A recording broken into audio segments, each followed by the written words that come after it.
Hello. So over the next 8 minutes, what we're going to do with you is show you us undercoating a whole series of pieces of glass, just as we would do if we had a window to paint. We would prime all the glass at one go with an undercoat. So here we are, we're going to run through 9, 10, 12, I don't know how many pieces. This is all glass from the St. Martha project, which is another download, and which comes with a whole load of videos as well, just showing how we paint the face of St. Martha. But here we are, putting undercoat on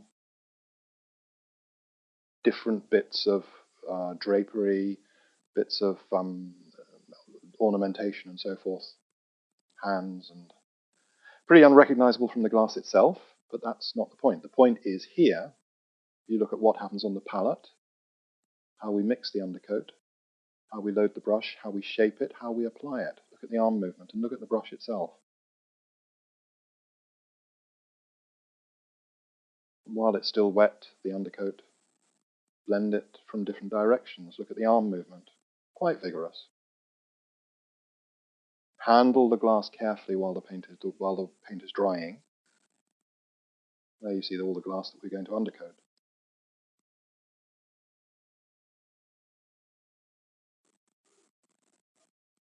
Get the paint ready again.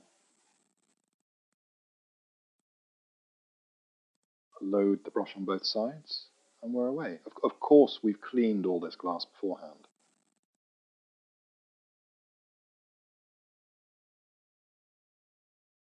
So what the undercoat does is prime the surface of the glass so that when we come to copy trace, we find a surface that is really responsive to our brush, and it's already got a little bit of paint on, so it helps to build up the depth of the trace line itself.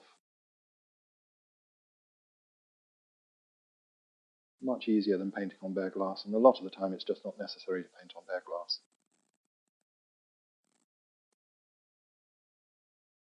There we go, applying it.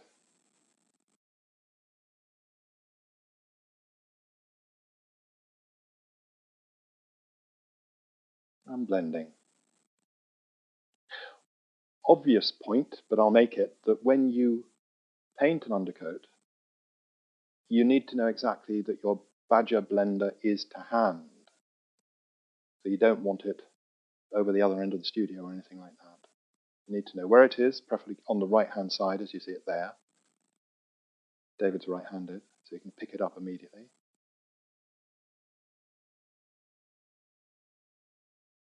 All the time keeping the palette in order, never letting it get into a state of anarchy or dissolution.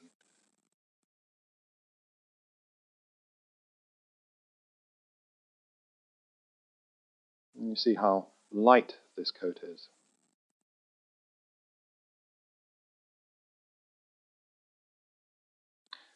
Did you notice that? David laid down the undercoat in one direction and then immediately came and blended in another, because that's the best way of breaking down any tiny lines that were left in the undercoat.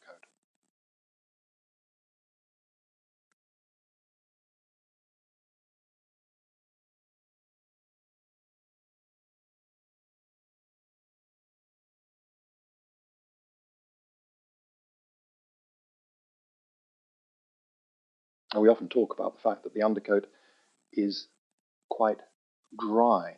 Now, of course it's liquid, but it's dry in the sense that, well, as you can see it there, there's not a lot of water on the palette. You can see when David goes through it with the brush like that, it leaves little zigzag marks. And when he paints it down there on the glass, there's no water separation in the paint. It goes on and stays where it should, see? No water trails. But just enough moisture for a little bit of blending to happen if that's what's necessary.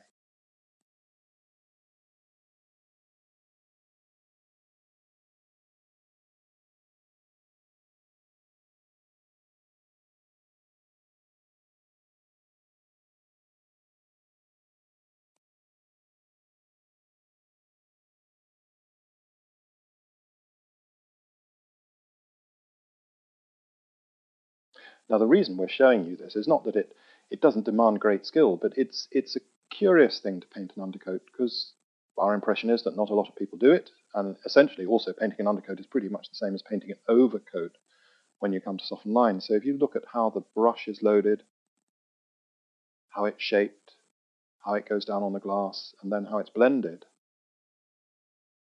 if you just watch those points and see how we do it, you'll find that it is very, very straightforward.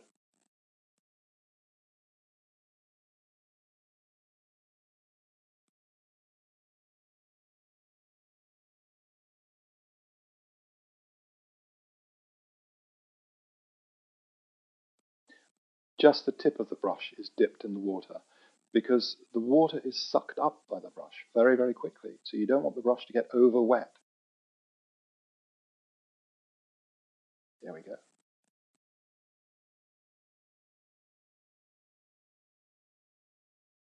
Just get off a little mark that was there.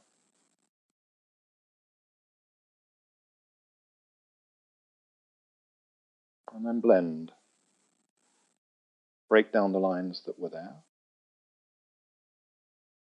And stop before the paint begins to dry.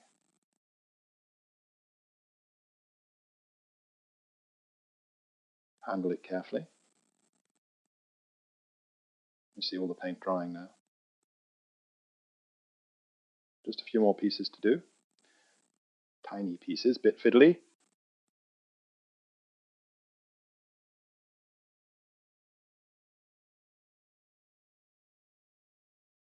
Obviously also a little bit dirty.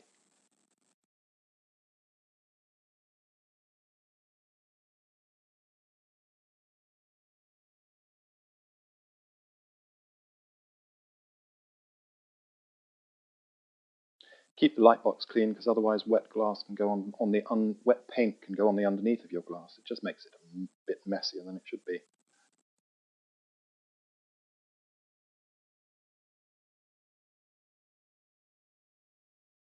Load up. Tip of the brush. Mix it in. All the time the brush is kept in a good shape.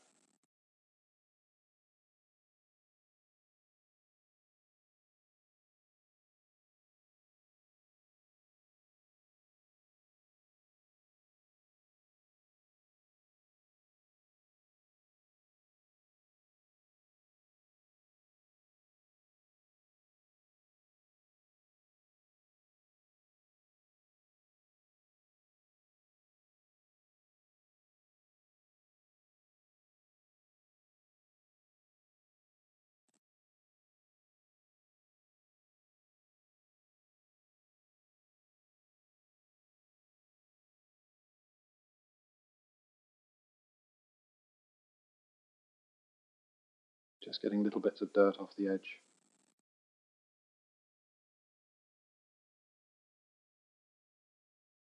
And blend.